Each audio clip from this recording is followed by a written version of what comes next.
Today, I'm Dr. Boyce Watkins from Your Black World, and I want to say welcome to Powernomics Thursday. During Powernomics Thursday, we get an opportunity to hear from the one and only and the legendary and the brilliant Dr. Claud Anderson.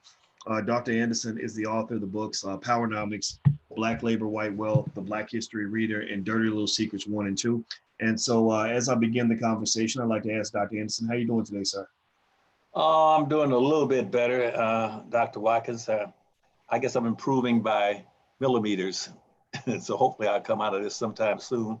But I want to come out of it by the 1st of June, because this is between the 1st of June and the last of this year, December. This is a special year for Black folk. 2020 is it for us. We got to do it and do it right. Well, you know, I think this really is a special year. Not just, you know, for the reasons that you mentioned, which I agree with, but also, you know, we got this crazy thing going on with the pandemic, and it's like a massive economic upheaval. You know, you're seeing entire industries getting shifted. I see a lot of people starting businesses just for survival, mostly digital businesses. A lot of Black money is actually being diverted to Black businesses as Black folks are trying to sort of figure out how we can sort of rebuild the world in a better way. So I'm actually kind of feeling like the pandemic is an opportunity for Black people to really build a better world. What are your thoughts on that, Dr. Anderson? You're right, and it would be if Black folk were prepared. See, if Black folk had a prepared mind. See, a prepared mind can always take advantage of any circumstance, but an ill-formed and ill-prepared Black mind can't do a damn thing. And when I say a prepared mind, what does that mean? You got to have a basis. And basis of any wealth and any power and enrichment, any place on earth, is based, first of all, on what you stand on. That's land, period, land. That's why Moses was taking his people trying to find the promised land. Anytime in history, the man was fighting, he was looking for land, and to where he can build. And what was he going to do with that land? He's going to build a community on it. I mean, Dr. Watkins, even if you watch the old Western movies, when people started moving west, first thing they would do, and they went into the Indian territory, the first thing they'd do, they'd go someplace and find a piece of land, and they would build a fort. Am I right? Build a fort and say, and behind that fort, we're gonna put up a big wall of trees or woods or something where we can protect it. And then we'll put troops behind it. And so if anybody attacks us or anybody else, we got a fort. Or if they didn't build a fort, they would be riding out in open territory in the desert. Guess what they do when the Indians attack them? They would circle a wagon. Now tell me when you see Black folk either going someplace and finding land, building a fort, saying this is ours, behind it was gonna be our barrier for protection, or if they're out in dry land, open territory, where they say, when the opponents come after them, we're gonna circle the wagons on behalf of Black folk. They don't do those kind of things. Anybody on earth would do those except our people. They don't understand the nature of that. So right now, they got to figure out how to start building these, finding land, and on that land putting communities or building forts. If they can't build a fort on land, start learning how to circle wagons when other groups attack them. And that's called being defend themselves against vertical integration. And to see integration is just, they never understood vertical integration. They always got hung up on horizontal integration. We'll talk about all that today if you want to. There's a difference between vertical integration and horizontal integration. Well, you know what, Doctor? It's funny you bring that up. You know, I'm hearing a little bit of echo, so I might mute you when I'm talking. That way the echo will go away, hopefully. You know, Dr. Anderson, I was thinking about that, right? And what there was a lecture I gave not too long ago, and I think I'm gonna do it again, and I called it The Rules of Economic Self-Defense. And I put that together because one of the things I really believe that Black people never learn as children is how to protect ourselves. Right. You know, there is something about being part of an oppressed group of people where they want you to be disarmed.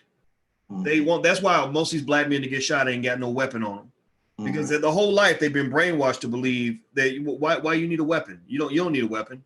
The weapons are for the police. The white guy should have the weapons. You ain't supposed to have a weapon.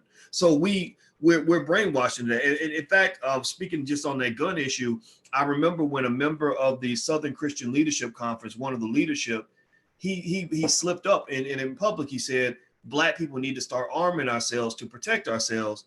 And they immediately like removed him from his position, and they said we're going to send him for re-education.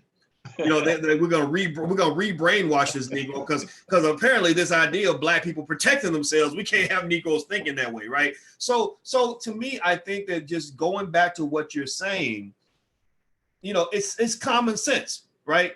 If you stay ready, you don't have to get ready. Most nations maintain a consistent state of readiness and preparation. That's right. You know, they have soldiers on the borders just in case somebody attacks. They got the military together. They're doing drills. They protect themselves economically, politically, physically, etc. We don't really do that.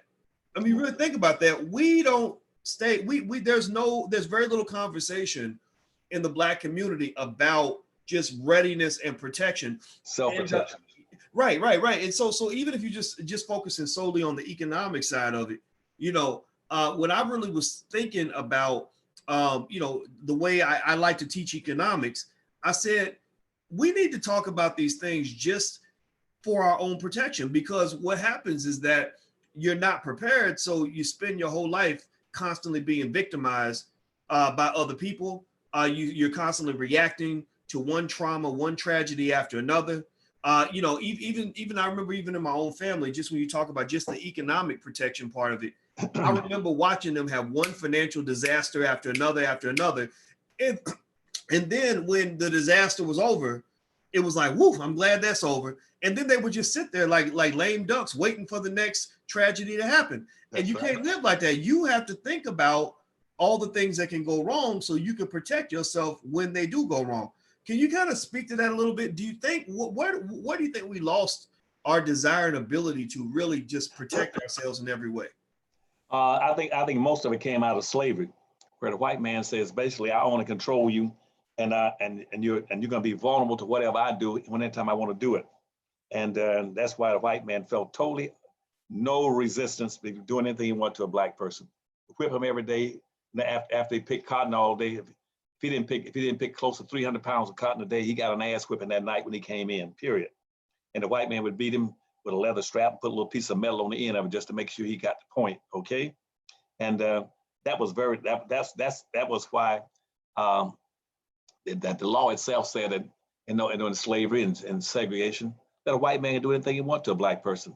That even if you kill him, white man would insure a Black slave with an insurance company. So if I kill this sucker accidentally, I can be reimbursed for it.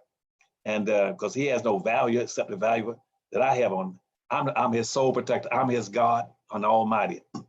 I can do anything I want to a Black person. And that's what the Second Amendment to the Constitution was saying. That's what the gun control law is all about. Told it where it mandated, Dr. Watkins, that in every state had an obligation. Nobody brings this up in discussions about gun control. Nobody brings it up. Every state mandated that doing slavery, that every young man between 18 and 45 was mandated. He wasn't asked and suggested that he should do something. It was mandated that every young man between 18 and 45 be prepared to defend white businesses, white family, white culture, and the white man and the white woman, especially against a Black person. That's what the gun control laws came in about. 18, and that's why in total states, not only would you do that, but we'll call that a militia, a white militia. So we have it as an organized, established reinforcement preparation. And so that if Black folk break loose any place and start any kind of disturbance, that's why John Brown got trapped, again, because they called out the Marine Corps and he went up to break into the armory to get the weapons to free Blacks. They called a militia. And then about 24 hours, they showed up and trapped him up there. That's why if you have a race riot in Detroit in 1967, and if it's triggered by whites, again, keep in mind now that we get over 367 major riots. Every riot up to the 1960s were triggered by whites. Black folk had never rioted. Never rioted. They responded to riots that whites triggered. And then like a Detroit riot, they called in the military. They called in the military. And the military came out, air troops and everything else, Air Force, and in Tulsa, and the airborne in Detroit in '67 to protect white folk, to protect the community. When you had those hurricanes out in New Orleans, when black folks sitting out on a damn little bridge for a week and a half with no food, no clothes, no medicine, or nothing. They don't sit in the ambulances and the hospitalization with medication and food, stuff like that. They sit in the military or the police. The police is an extension of the military. Its primary responsibility is to protect white folk because white folk are prepared. That's why right now, out of about 367 million damn rifles and pistols, white folk own 99 and 99.5% of every one of them. Whites own them. And you got blacks running around saying, I'm against weapons because black folk get a gun, they'll shoot each other. Then you deal with the stupidity of black folk. And see, if I was advocating again, if I was a president of the United States, I'd tell black folk, let me tell you one thing. How you stop white folk from shooting black folk? You should tell black folk, for every black person you shoot, the white person gets shot too. You hit me, I hit you back. You send me to the hospital, I send you to the cemetery. And saying instead of having a gun, I would have black folks should say, since we're outnumbered, we're the only original minority outnumbered, 10-1. We don't need a pistol. We need machine guns. We need cannons. And pretty soon, white folk get the message. Say, well, those damn black folk are not stupid. We keep them as a minority. They can still hurt us because hell, now black folk won't be worried about getting a pistol. They be going out trying to get atomic bombs and stuff like that, and blow up the whole damn country. And see, that'll scare the hell out of white folk to find out black folk are no longer. I'm against a gun. I don't want to be anywhere near guns because let the white folk have the gun. And I'm gonna go with Martin Luther King. We're gonna walk down the street. We're gonna hold arms so we hold each other's arms so we can't use our hands. And that way, and then we're gonna sing, we're nonviolent people. So the white racist run out of a crowd with a baseball bat and a brick hit us in the head. All we say is, we're nonviolent. We're nonviolent people. Turn the other cheek. When the blood runs in the street, let it be ours. All that old kind of BS. Instead of being like Red Fox at that time, who said, no, you run out here to hit me. I got this knife, you're gonna get cut. And there's a difference. If you start fighting back and see, and all that civil rights BS, when I was pushing back in 1960, telling me you're going the wrong way.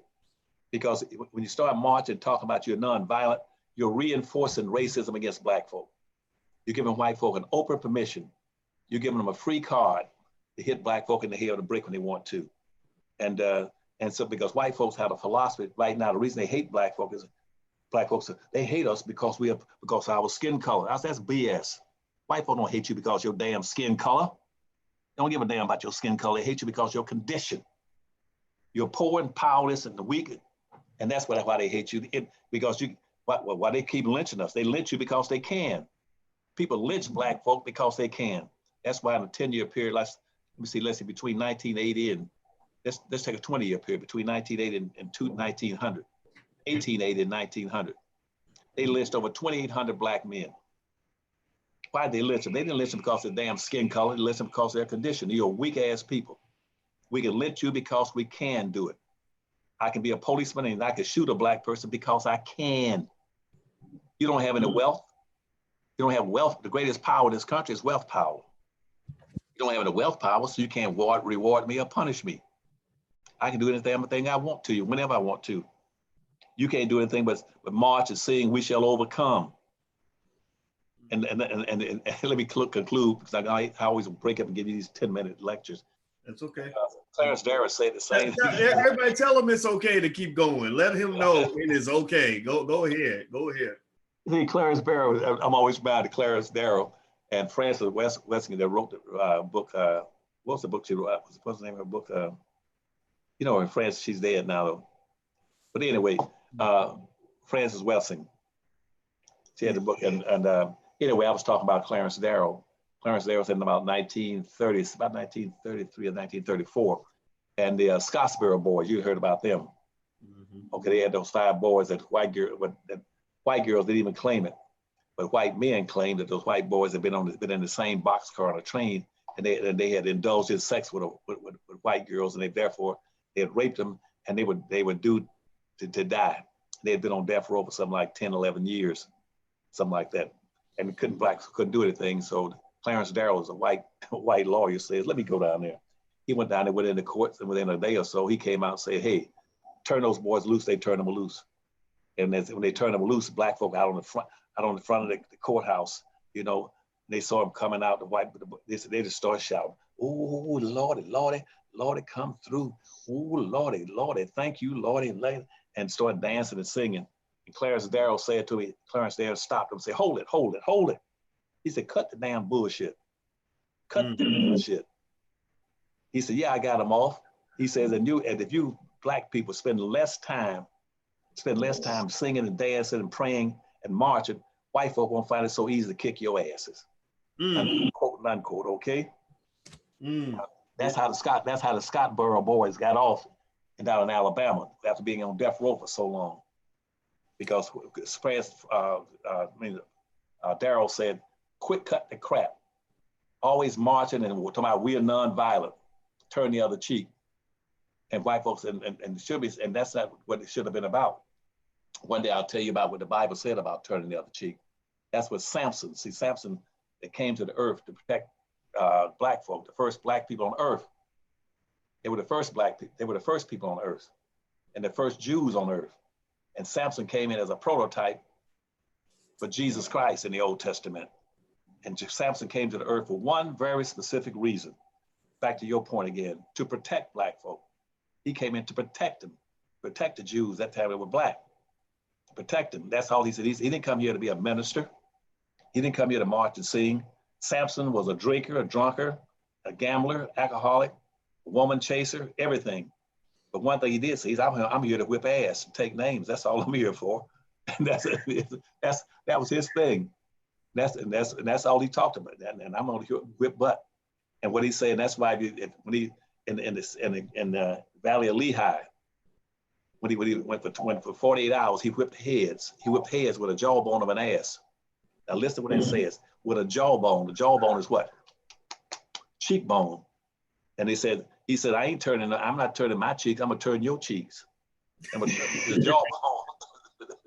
And so back to your point, he protected him and said, you should be protecting your damn self, just like Charles Darrow said, you should be protecting yourself against people that are trying to do you in. And that's why I tell black folk, always go vertical. Protect your own people and all these things that are coming at you, be ready to deal with them. And a prepared mind can survive and prosper. An ill-prepared mind can't do a damn thing but take an ass whipping. All right. Everybody's with Dr. Claud Anderson. Dr. Anderson is the author of the books Powernomics, Black Labor, White Wealth, The Black History Reader, and Dirty Little Secrets 1 and 2. Type in the URL for his website because everybody needs his books. Go to powernomics.com. Somebody type that in so other people can see it. It's powernomics.com. Also, I want to shout out Terry Cobb and the Madden family. I saw your donations. Thank you. I didn't say anything at the time because I don't want to interrupt Dr. Anderson when he speaks. But I did see a donation. I want to say thank you for supporting the platform. Anybody else who wants to support, feel free to go to intelligentblackpeople.com. That's intelligentblackpeople.com. Third thing I want to mention to you guys, as you're hitting the thumbs up button, Dr. Anderson spoke about Black Wall Street. Well, one of the things that we did with our film division, I don't know if I mentioned this to you, Dr. Anderson, but we have a division called Boyce Watkins Films because we believe Black people should own entertainment. So we're making movies and supporting Black filmmakers. So we have something called Black Movie Night. And tonight is Black Movie Night. And one film that we made was called Resurrecting Black Wall Street, directed by Dorian Chandler. And it told the story about Black Wall Street. And I'd love to get your take on some of that. Because that story was one that was tragic and traumatic, but it was also one that people worked really hard to bury and misconstrue and lie about. And I believe every Black child in America should know that story before they know about any other story. Before they even know about the American Revolution, anything else, they should know the story of Black Wall Street. So I'd like to get your take on that. But actually, before I ask you for that, Dr. Anderson, I want to mention to everybody, we're going to watch that movie tonight. You can watch it for free. Just register at blackmovienight.net. That's blackmovienight.net. So today is the 21st of May. So if you're watching live, we're going to watch tonight at 8 o'clock at blackmovienight.net. You can register there, not .com, .net. All right, Dr. Anderson. So can you tell me, when you talk about I thought about Black Wall Street when you mentioned how a lot of the riots that was started by whites, they would then blame it on black people. They would act like black people started it when really somebody else started and we were responding. Black Wall Street seems to kind of fit in that category. That, you know, in terms of how the media misportrayed it as, you know, we got these Negroes going crazy, and these brave white men are going to go over and protect the community. Can you help set the record straight on the Black Wall Street tragedy? And you, as a history expert, you know, when I mention Black Wall Street and you're sharing that story in a way that we need to hear it, what comes to mind? And take as long as you need, because I think everybody, bring your kids in so they can hear this. They need to hear from Dr. Anderson. Go ahead, sir. Okay, let me start at the beginning then. See, the Black Wall Street that everybody talks about was not really the real Black Wall Street. You know that, don't you? That was not the first and primary Wall Street. You're talking about Tulsa, Oklahoma, right? Mm-hmm. Well, really wasn't even Tulsa. It was called Greenwood. It was Greenwood, Oklahoma. It was outside of Tulsa. That's where they had the little Black Wall Street. There was in Greenwood, which is a suburb of Tulsa. But even there, that was almost a miniature a duplication of the real Black Wall Street. The real Black Wall Street was Durham, North Carolina. That's where black folk had built all these major industries, the insurance industries and banking industries. All with black was in Durham, North Carolina. But in Greenwood, they began to sort of duplicate it out there, and they did the same thing up in Wilmington, North Carolina, and some other places where blacks were trying to build some businesses, but white folks knew that they were vulnerable. Same thing in Rosewood, Wilmington, North Carolina, Rosewood, and Tulsa and Greenwood. And so whites rioted, destroyed it, most of these communities. And most of them really started taking on a great emphasis in about right at the end of World War I. And that's what they call it, in 1920, call it the long red summer. You're familiar with that, aren't you? That's all across America. White folk began to push back against black folk coming back from World War I with some commitments. They ain't taking no more free ass whippings. They'd gone off down like the Harlem group, Harlem Hellcats, one of the big groups that had gone off to World War I in Germany and France, were fighting the Germans, and they had learned to defend themselves. And they were prepared to defend themselves against all comers. They called Harlem Hellcats. And when Johnson was one guy, he got recognized and decorated for it, leading the black Hellcats in France. But he had said, defend yourself, just like he had defended himself in combat. And so, but most of the blacks in those various areas, like what you call Wall Streets, they were defenseless. Most of those black, because white folk had enacted after the Civil War in 1865, they come up with all the black codes, and the black codes restricted how many weapons black folks could have. And they had passed codes saying that basically black folk could not have, at best, they could have a rifle. They could have a rifle. They could not have pistols and stuff like this. So blacks didn't have that many weapons in Tulsa or Greenwood or in Rosewood or in Wilmington or any place else in the United States, even in Harlem or across Detroit, like the riots of 1943. Blacks were going out there with golf clubs and baseball bats trying to fight and defend themselves against whites in Detroit in the big riots of 1943, because blacks are basically unarmed. And see, the problem is really inside the black race, because we right now, we got so much internal hatred for our own people that we try to, and we've been taught to imitate whites, to see black folks the same way white folks see them. White folks see blacks as weak people who can take a free ass whipping. They're unarmed, they can't fight back. And that's why the police keep shooting black folk. They shoot black folk because they know you're weak and you're unarmed. And so, but they didn't have any black policemen. First black policemen began to show up about 1948, and they showed up in places like Winston-Salem, North Carolina, and other cities. They started putting a few blacks in the police department. But since 1948, this is 2020. That's heading towards 100 years. Do you ever hear about a black policeman killing whites? Never. You ever seen about them drag them out, shoot them in the streets down, shoot them while they're running, jogging? One area where I will jump in on that a little bit is my father was a police officer for 25 years, and he killed one man in his whole career. And from what I understand, and the man that he killed actually happened to be a white man who pulled a gun on him. And I will say, I mean, just to lay out the full narrative in terms of what I remember seeing, and this was in the 1980s. And one thing that was really interesting about the police is that I saw a lot of cops, I knew a lot of cops, so I learned the good and the bad as far as what goes on with police. And one thing that he mentioned was when he shot that white man that was terrorizing the whole neighborhood.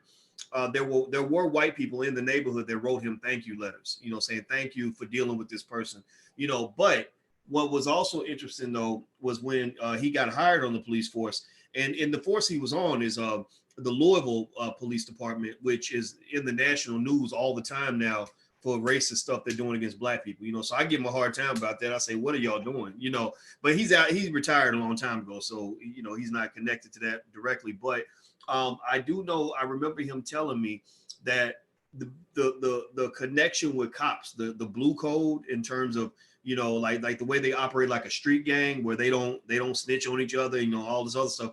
He said that code was so strong that he said that he had fellow cops that were members of the KKK that would stand by him before they stood by a random white person on the street because that police code was so strong. And I just share that story just because that was what I remember seeing. But it also kind of told me a lot about this sort of thinking, that you're above the law. And you're right. When that police department is in the news for shooting somebody, it's almost always a black person. So the racial stuff is there, but it's also a connection in my mind to just the fundamental problems in terms of how the police operate in general as soldiers, as these people that don't have a respect for human life in general. And they're not going to respect black life because we're the easiest ones to kill. Right. Well, you're absolutely right.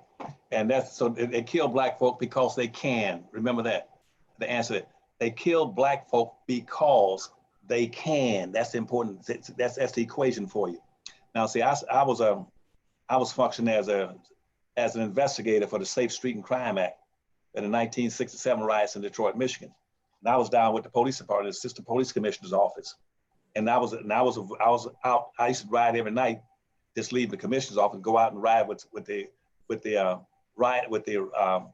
vice squad and the morale squad, just because I had to do these reports that I was working on about possible riots and what was happening with black folk.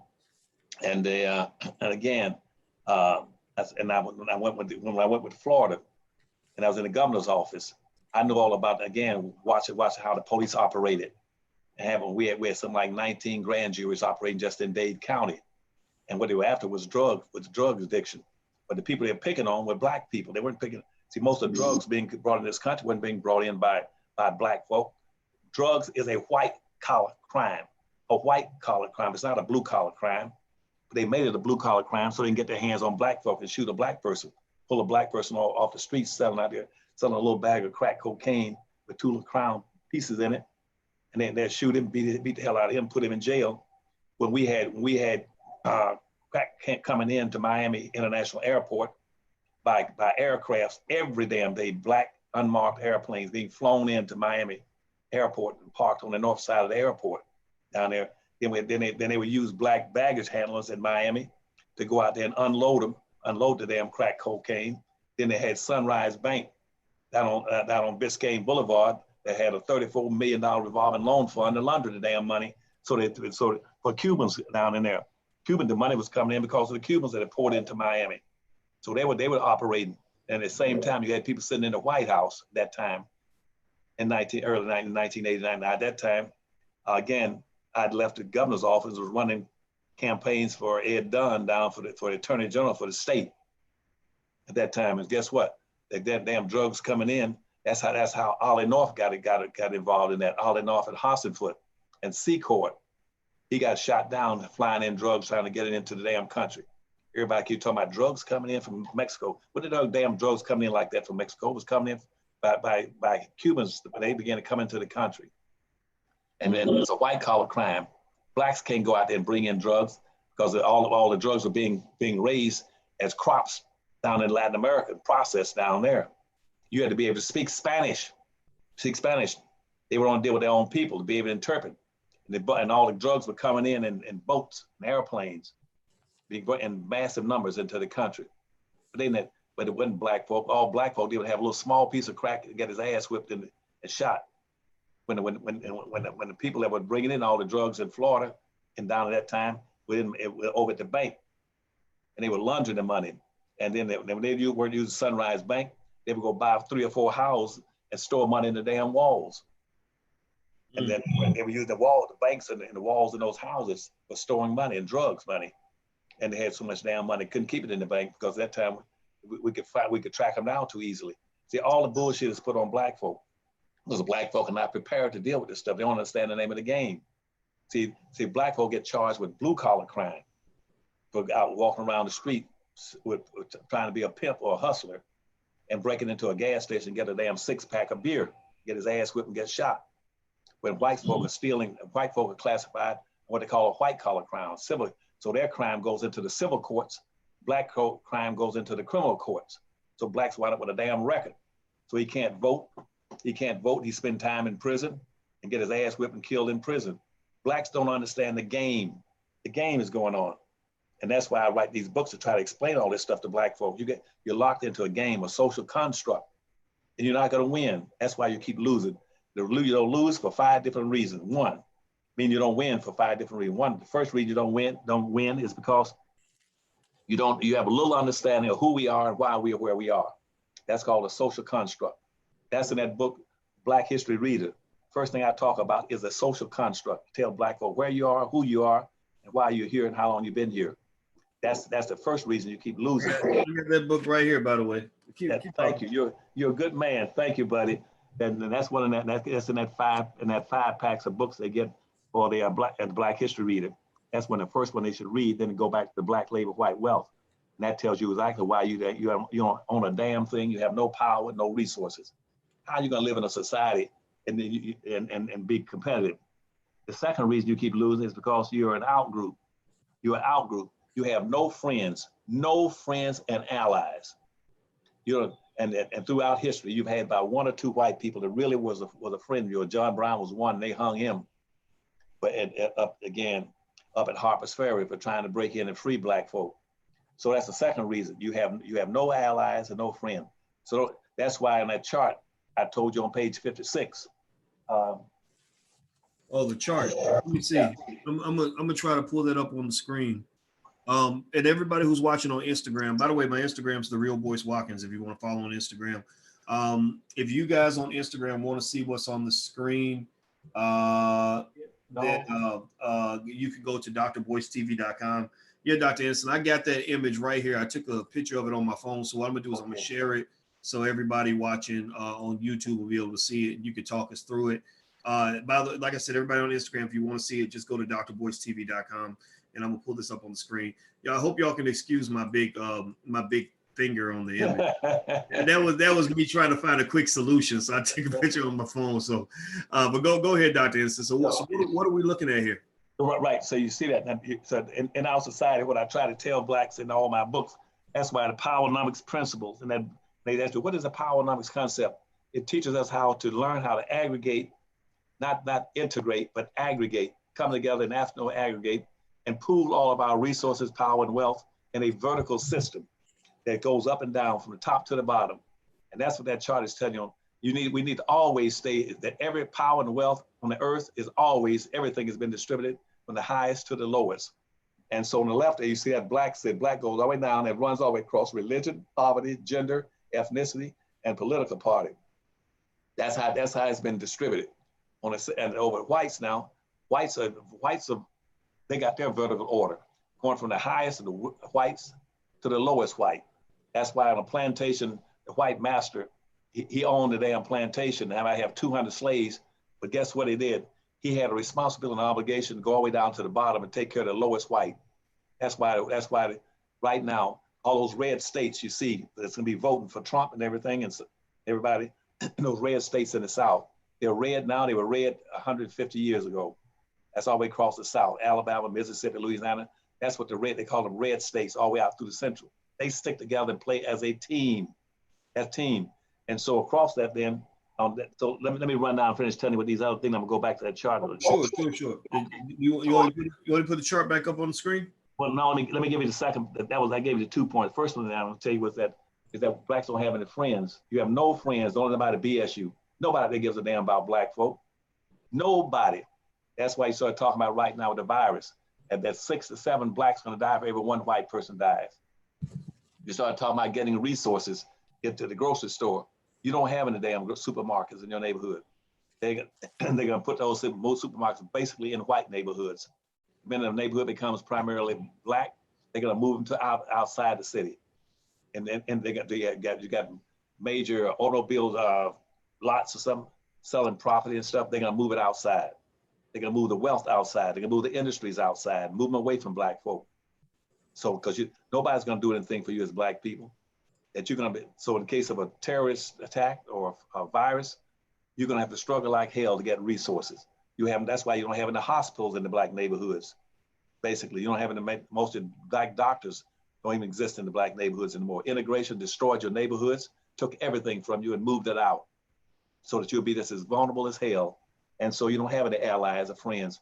And so if you go down that chart again, well, first we'll get to the chart. Third thing I had was, is the constitutional social construct. That's your third thing. I don't see any blacks ever challenging the social construct. They never challenge that social construct. What is the social construct? That's the United States Constitution. It was put in place in 1789. It says that how you will be defined and viewed and treated. That's locked into a social construct. How in the hell are you gonna start talking about, well, we can socially integrate? No, you can't. The construct is there. The whole system is based on that. Whole system is based on that social construct. That's why you find right now, for instance, the whole justice system is based on that social construct. That's why right now, out of attorneys, about 95 to 96% of all the attorneys that we have in the United States are basically whites, the attorneys.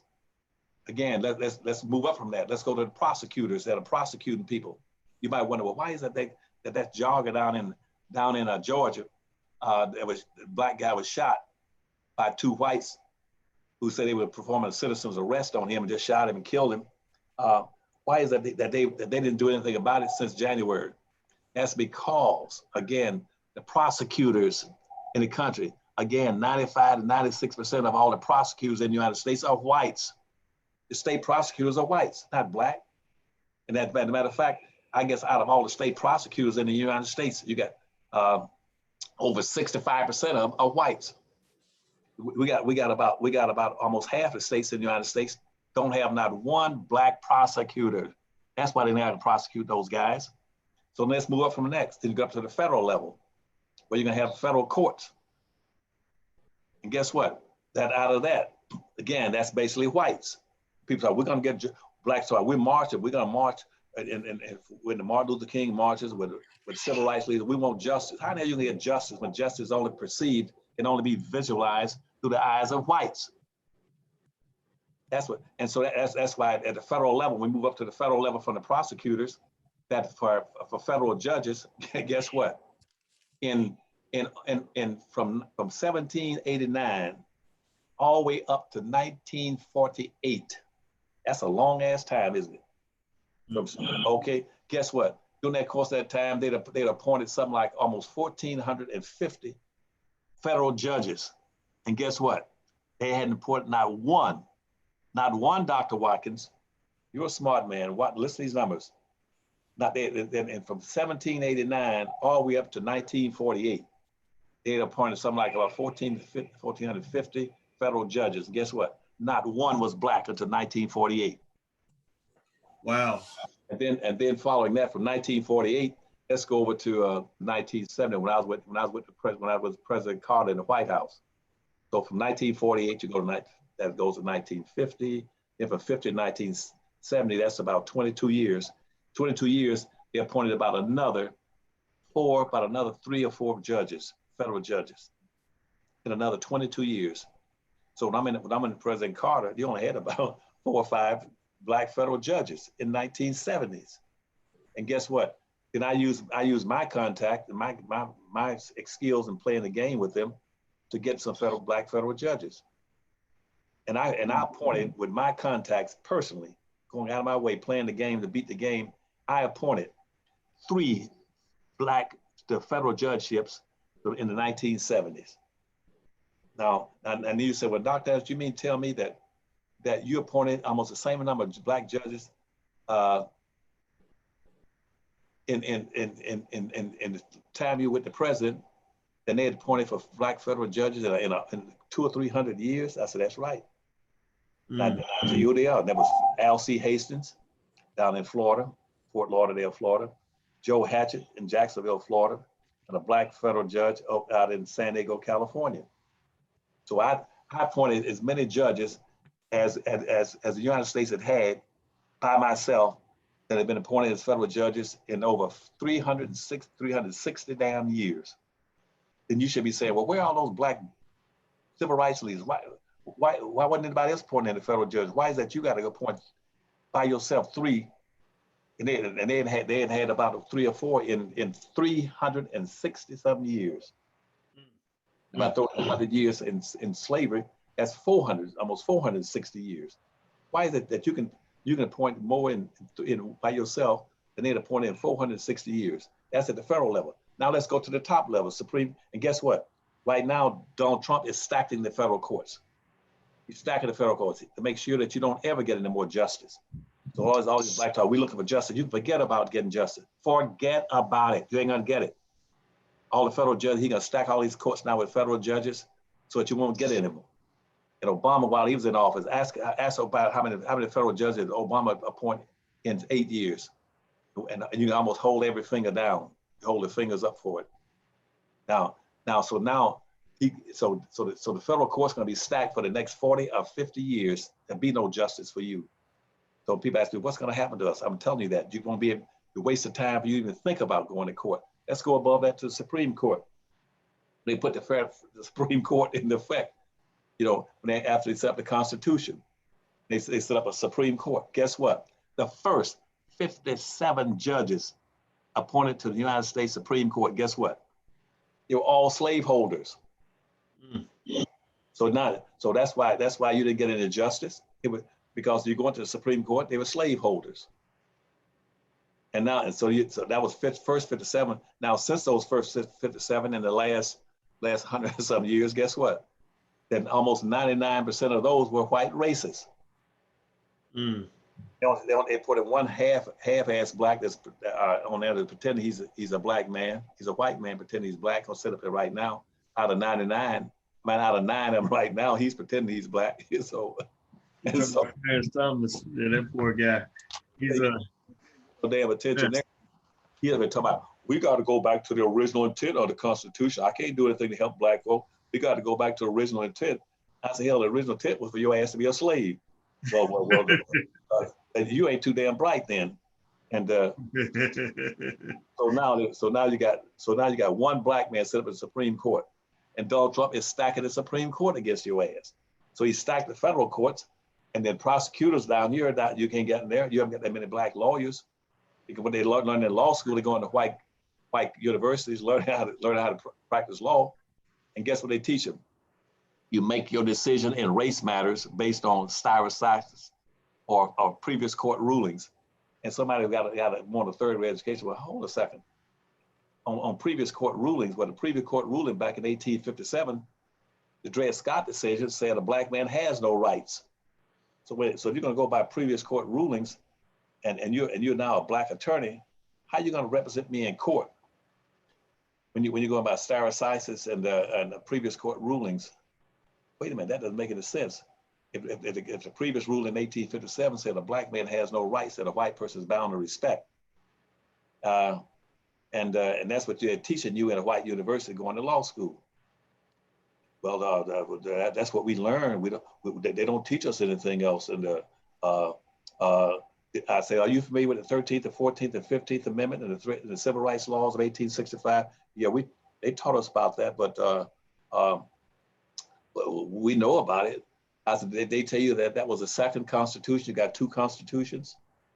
The first one in 1789, then one following this Civil War. You got 2 constitutions. The second Constitution was written strictly and solely for black folk to reverse to reverse 1857 Dred Scott decision, which says a black man has no rights.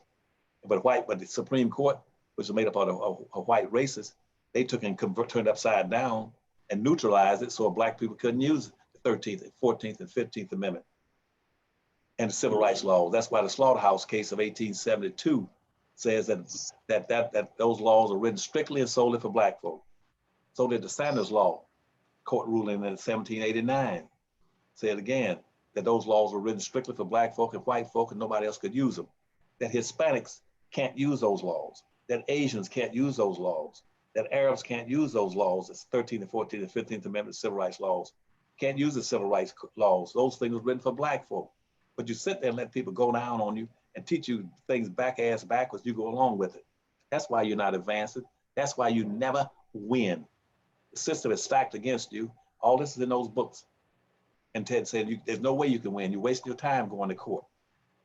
Then they said, well, Dr. Anderson, well, what we did as a white person, we just narrowly defined those laws so that you can't go to the courts and win based on a group concept. You have to go as an individual.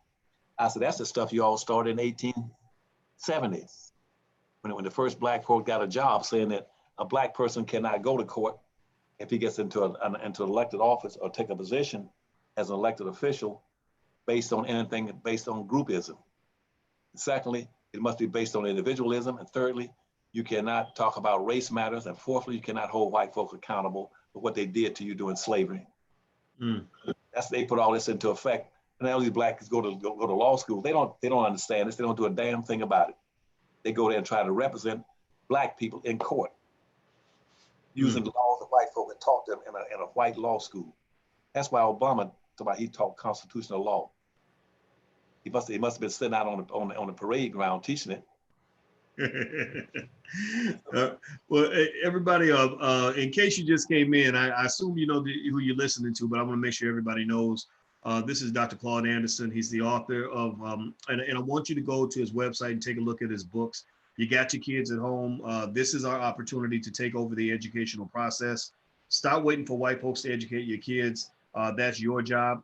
You got everything you need. We're both professors. There are lots of other professors out here that can teach you at a far higher level and teach your children how to be black and how to be strong and how to be safe and how to prosper in a world that's stacked against them. So a good place to go to get educational resources for your children is powernomics.com. That's powernomics.com. You can find all of Dr. Anderson's books. You can get all 5 books and a DVD in his library pack for just $99. So $99, which is less than the amount of money some people spend when they go out to a club, or when you went to go see the movie The Black Panther and you took your family out to dinner. You might have spent that much money in one night, but this will change your whole life because he doesn't just teach you economics, but he teaches you history. And the only way to understand how to survive in America as a black person is to know the history in terms of how they see you, how we got to where we are right now. That's why you keep losing. That's why you're so confused, is because they don't want you to know your history. They don't want you to know all the things that happened before you got here. Dr. Anderson is the key to understanding these things, and he's put these ideas in great books that you should take a look at. And Dr. Anderson, if you don't mind, I want to take a moment to acknowledge everybody who was giving money in the chat. I don't speak when Dr. Anderson's speaking, just so y'all know. So that's why I didn't say anything. But Kathy Dean, Leon Harris, Jerry Meyer from Jerry Meyer Fashion Entertainment, Steve Cox, Denise Arrington, Cheryl Branch. She has a new book coming out called Seeking Insulin. Thank you, Cheryl and Louise. I want to say thank you all for making donations in the chat. The money will be put to good use because we're seeking to control as much of Black media as we possibly can. And speaking of the control of Black media, a free service we have tonight is Black Movie Night. And that's your chance to support Black filmmakers and Black-owned films that are coming right out of your community. The film tonight is Resurrecting Black Wall Street, the blueprint, directed by Dorian Chandler, an award-winning director out of the Bronx. And we're going to watch it tonight at 8 o'clock. If you'd like to register, go to blackmovienight.net. That's blackmovienight.net. And Dr. Anderson, before I let you get the last word, I'm also mentioning, I see iwantamask.com. iwantamask.com. It looks like he made a donation, and he's selling those ugly masks that you got to wear when you go to the grocery store. But they're the good ones, the KN95 mask. So buy you some black-owned masks. So go to iwantamask.com, and you can actually use the code Dr. Boyce, one word, to get 30% off. So he set that up. I've never met the brother, but he's in the chat on a regular basis, and I support Black business. So go take a look at iwantamask.com. So Dr. Anderson, did you have any parting words for us today? Before we go out here and do what we got to do? Yeah, let me finish and give me those 5 points. So first thing I said was that we don't understand where we are and how we got there. And you marked that down. That's your first point, why we keep losing because we don't understand these issues. That's why I wrote Black Labor, White Wealth, to show you why. Whites got all the wealth. You Black labor, you did the work, they got the money and the resources. Slavery systematically maldistributed 100% of all this nation's wealth, income, resources, power, privileges, rights, controls of all levels of governments into the hands of the dominant white society. That's why white folk wound up owning controlling 99% of everything. And that was during slavery. Right now it's down to 87%. 87% of everything that a white person needs to survive, he gets it at birth because it's in his culture, in his family, in his communities, in his school, in his university, in his banks, is in his family, and he inherits it. Anytime a white person can look around, walk the streets, and pick up 87% of what he needs, there's nothing in the Black community, period. Because a Black child is born in just the opposite. When a Black child is born, he's born in a situation that's been socially integrated. There's nothing in there. Everything's been stripped out and moved and relocated into white communities. All our businesses are gone. Our Black leadership is gone. Our culture is gone. Our history is gone. Our leadership is gone. Our schools are gone. Everything has been converted over for benefits of whites. There's nothing there to transfer in. So we don't know where we are and then how we got there, because if they hadn't read those 5 books for Powernomics, Black Labor, White Powernomics, Black Labor, White Wealth, that's two dirty little secrets books with over 1,000 little short stories showing you what what Blacks have done and never got credit for it. And the last one, again, it was a Black History Reader, 101 questions that you never thought to ask. So that was the 2 of them. Now the third one, the reason we keep losing, is that nobody, not even the Black lawyers or anybody else or judges, will challenge the social construct. They don't challenge the Constitution. That we're talking about. We got constitutional rights for this. You don't have any constitutional rights, period, as a Black person. You didn't have them in the first Constitution, because the first Constitution in 1789, that's strictly an affirmative action plan for whites, to make sure anybody who's classified as whites can get everything they want when they come in this country. That's why when these immigrants come in the country, they immediately classified as whites. Hispanics right now were whites up until 1970, and all of a sudden they said, they're gonna give, if Anna's gonna write an affirmative action plan, which I did. I wrote an affirmative action plan starting in 1970, and when they saw that, they said, well, maybe we can also be Hispanics, and even though we were descendants of slaveholders, maybe we can get classified as being a minority, and we can be equal to Black folk.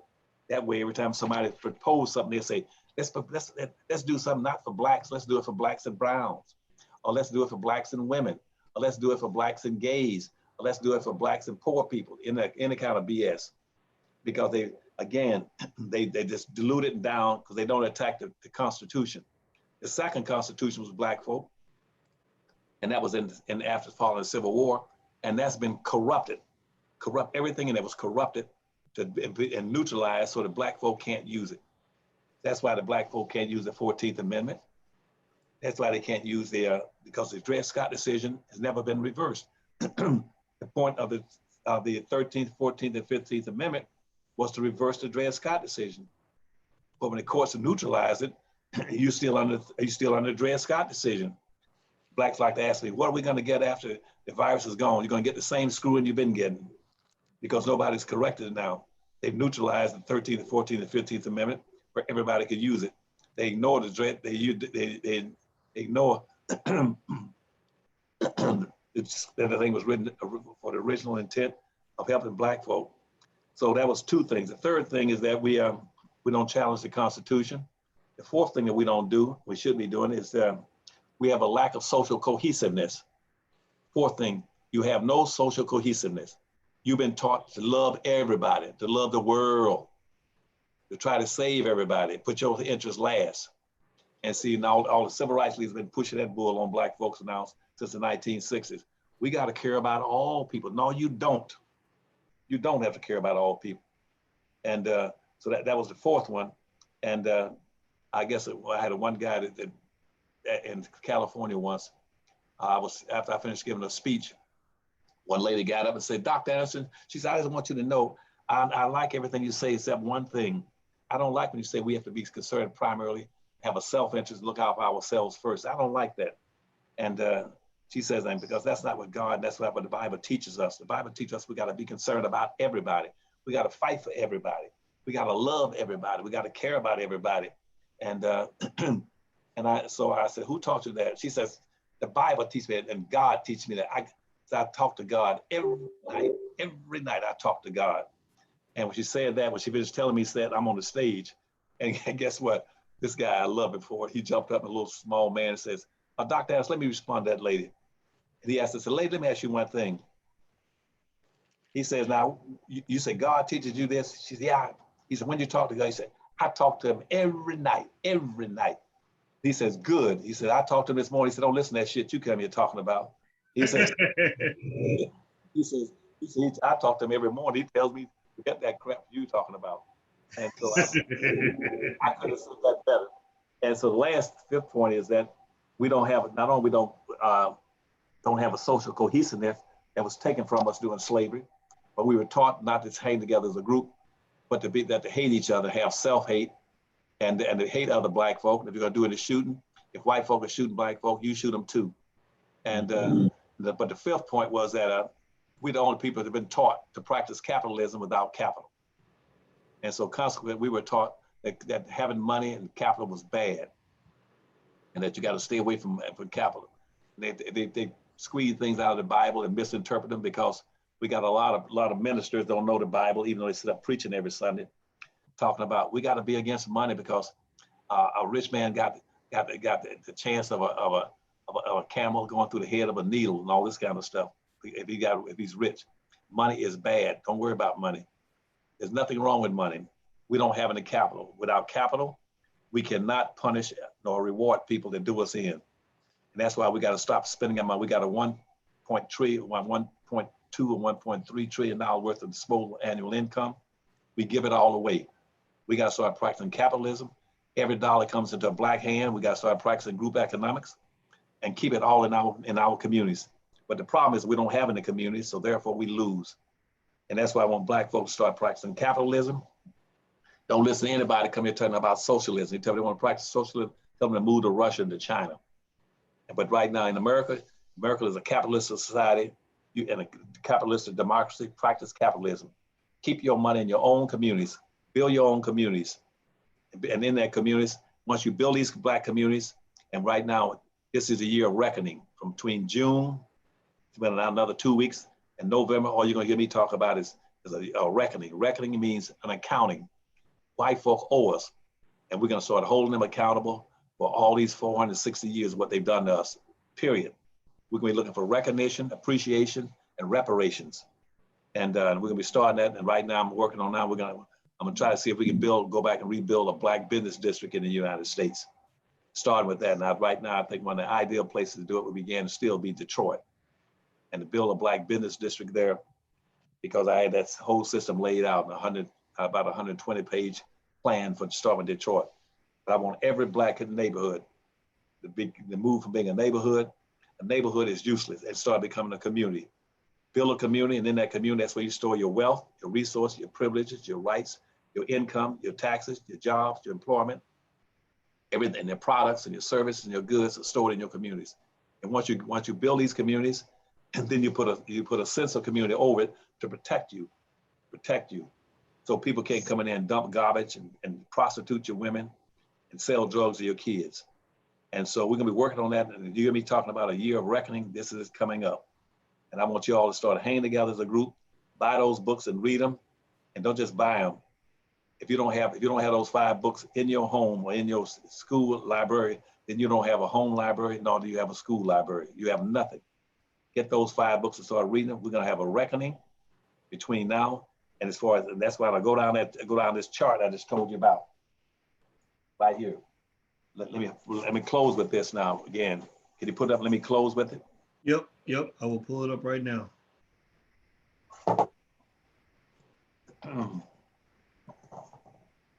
There you go. Okay, at the top of that was religion. Blackness is a vertical system. Everything that's got power and wealth goes from the highest to the top. That's why God's on high and the devil is low, because that's how the power is distributed. Power and enrichment, everything of value should be from the top going to the bottom.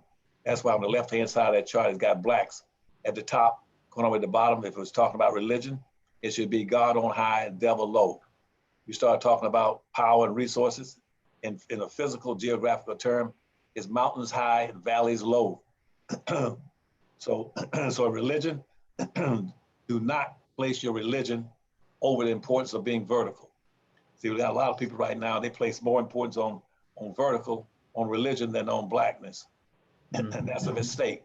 You see over on the white side, whites go horizontal because they stick together. They don't place their religion. That's why Jews right now, Jews might be a minority, but they're white. That's why they accepted or whatever whites. You're whites, Jews. That's why we fight for Israel on the right-hand side. That's horizontal. Like down next to that on poverty, white on poverty. Don't spend all your time talking about trying to help poor people. You cannot correct poverty on this earth. But that's why the Bible says the poor will always be with us. If you want to correct something, you got to have money and resources. You cannot eradicate poverty. What you want, poverty is a ditch. Don't worry about closing up the ditch. Just try to get black folk out of it by getting some wealth and resources, then go back and get black folk out of it and use those resources to do it. Don't try to become a black multi-millionaire, a billionaire, then spend it all on yourself, playing games, talking about religion, or trying to eradicate poverty. We eradicate poverty by trying to get blacks out of it. Leave poverty alone. Leave poverty alone, just get blacks out. Next to this gender, going down. A lot of black folks place it more important on what gender they belong. I'm a female, I'm a black female, so I'm identify with the black white woman before I identify with black folk. And that is a silly issue. As women might have a headache with some discrimination on gender, but that's like, but comparing gender with racism, it's like comparing a headache with cancer. It might be a headache to being a woman, but it's cancerous being black. Don't get hung up on this stuff about ethnicity, where you start identifying, we are people of color. And that means that everybody, even poor whites got color. We're with Muslims because they got color. We're with Hispanics because they got color. Stay out of the ethnicity bag. Stay out of that bag and put your blackness first before everything. And the same thing with the last one on political parties. Don't be trying to hook up and place it on a great importance on what I'm a Democrat or I'm a Republican. Who gives a damn? You should be placing your priority be what does it do for black folk? If they neither one is doing a damn thing for black folk, get out of them. Become an independent. 67% of all the people in America are independents. They don't belong to either one of the parties. And black folk right now, they can become, right now, 38 to 40% of all the blacks in America are claiming to identify with the Democratic Party. The Democratic Party is not going to tell you what they're going to do specifically and solely and guarantee it for black folk in this upcoming election in November. Get the hell out of the Democratic Party. Don't listen to any politician you see on TV telling you to go join a political party that's promised you nothing. They promise you nothing. That's exactly what the hell you're going to get. Don't vote for somebody based on a political party. Vote for whoever promises the most and delivers to black folk. That's so necessary. Form your own party. Form a black party, period. Form a black party and say we will vote as a block. But that's 46 million strong for whichever party would promise and delivers. Don't run into candidates. Do not run into candidates because you're this country's original minority. You're this country's only political minority. You're this country's permanent underclass. Vote as a block for what party promises the most and delivers the most. And right now, Trump has told you that already. He said you ain't got a damn thing to lose by voting for me because I ain't gonna do a damn thing for you. Nobody else will either. And Trump is looking for 20% of the black vote. He throughout since 1950, the Republican Party has never gotten more than 2%. This last election, Trump got 9%. Now he wants to double that and get 20%. Do not do it unless he say, look, go talk to Anderson. Anderson got 15 things that I would tell the Democratic Party and the Republican Party Here's what I want for black folk. You deliver those things, so I got to help you get the black vote. But if you don't do that, I'm not going to help you. And people say, Dr. S, aren't you suppressing the black vote? No, I'm not suppressing the black vote. The United States Constitution suppresses the black vote. Wake up, stupid. The Constitution, the first Constitution suppressed your black vote. The theft of the Civil Rights Movement suppressed the black vote. Again, right now, putting weak blacks in positions of authority, putting them in office, suppresses the black vote. That's what suppresses your black vote. You haven't got a black vote. Your vote is useless because right now you're the permanent minority. Bringing in something like 60 million illegal immigrants into the country, suppress the black vote. Hispanics now outnumber you. And so on a scale of 10, that you're 10 people in 10 groups in this country ethnically outnumber you. Your vote doesn't count. Because right now, there's 9 to 10 groups that are voting against black folk. They don't need your vote. The only time your vote is power when you vote as a block and you build your own communities and you got money to back it up. That's how you vote, play the game and win. And that's why we don't win. That's why we keep losing. And I want to run through those 5 points with you, Dr. Watkins, tell you why we keep losing, okay? We don't play to win. We play to get along and be liked. I want white folks to like me. That's why I want social integration, so they'll like me. Let me come to their school, go to their neighborhoods. Let me go into their restaurants. Even if they spit in the food, let me go in there. That food sure tastes good when they spit in it. Y'all like good luck to you, buddy. Well, you know what? I tell you what, I agree with you. I'm not trying to play the game to tie. I believe in playing the game to win. And if everybody agrees, put your hashtag B1 in the chat. Hashtag B1 means that you agree with us that black people should come first, that our community comes first. Use that hashtag everywhere you're on social media. Hashtag B1 because we have to have that conversation, which is a self-esteem conversation. We got to learn to love ourselves. And that's why I love Dr. Anderson. That's why I love you, because you are reminding people that it's okay for black people to love black people and to show that with their action. And love is not just a feeling. Love is an action. Love is a verb. So never listen to somebody who says they love you, but then they act like they hate you. And so some black folks are like that. They say they love black people, but then they act like they hate black people, and we can't have that. Also, I want to make sure I mention this. As you hit the thumbs up button, please, everybody, please hit the thumbs up button. We want everybody to see this video. Give us a commitment in the chat that you will take this link to this conversation and you will share it on your social media. We need you to be part of our distribution process. Share it with your family. Share it with all the backward Negroes who don't know history. This is your university. You are in college right now. You can't tell me this wasn't one of the best master lectures you've ever heard. If you went to college, you know this is better than any of those professors that you heard feeding you a bunch of bullshit. So share this with everybody that you know. Put it on your social media. Also, I want to mention, I want to give a special thank you to drummer Teresa Barnett, Jason Young, Jamara Nelson, Plukas 2421, and Yellow Fuzz. I saw you all donate in the chat. And also I see Jerry Meyer. I see your donation you just made. He's donating in pounds or in euros. So I think Jerry's all the way over in Europe. So God bless you over there. And last but not least, I want to mention 2 more things. One, powernomics.com is where you can go take a look at Dr. Anderson's books. This is the perfect time for you as a family to own the education of your family and education of your children. So Powernomics is the place to start. Most important books you'll ever read. The Black History Reader is the best Black history book that's out there, better than anything you'll find in school. So read this because this will fill in all the blanks, all the stuff that they don't tell you. That stuff is in here. This is what he's the keeper of the secrets, basically. And then Powernomics will help you put together action plans that can be applied on a community level and a family level. So go to powernomics.com. That's powernomics.com. Last but not least, before I say goodbye to my friend, Dr. Anderson, I want to remind everybody tonight, we're watching the Resurrecting Black Wall Street, the Blueprint, directed by Dorian Chandler, for Black Movie Night. If you want to come in 8 o'clock tonight, register at blackmovienight.net. That's blackmovienight.net. Dr. Anderson, we're building this movie industry. We're building this entertainment industry. We are connected with hundreds of Black filmmakers and directors and producers all over the world, actors and actresses. As soon as the pandemic's over, we're actually going to start getting studios and shooting more films and stuff like that. We've made some movies.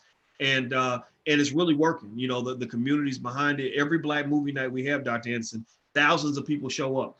The Zoom room only holds 3,000 people, and we fill it up in the first 3 minutes. You know, so what we're trying to do, Dr. Anderson, is we're trying to basically control the production of Black films, the distribution of Black films, getting it to the audience, and then the monetization of Black films, meaning getting the audience on board to support the films that they believe in that come out of their community. And that way you create an ecosystem so that the money's flowing within the Black community. So that's what we're doing. And we want to do it better than the Jewish community did when they built Hollywood. We want to build something better. So that's what we're doing, and it's working really well. I'll let you get the last word. Okay, well, thank you. And I hope those charts that I showed you weren't too complicated and didn't confuse them. And the reason I had those X's on that shows the only time that a Black person can profit if a religion is if that religion is being acted upon. If you're gonna be a Muslim, or Protestant or Catholic or whatever it is, then you miss the Blackness. Okay, always put your Blackness first. And as I told you again, as a pilot, I used to tell my passengers, if we lose cabin pressure and at 30,000 feet, we start descending and lose pressure, put the mask on yourself first. Don't get up and take the mask and try to put it on everybody else all around you. Sit down and sit your butt down and quit coming to it. If there any midgets back there, or peg legs, or humpbacks, or gays that need a mask, no, put it on your butt first. Say it's self-preservation. That's what we're moving into now with this virus. So between June and the end of the year, I'm gonna be pushing very hard across America for Black folk.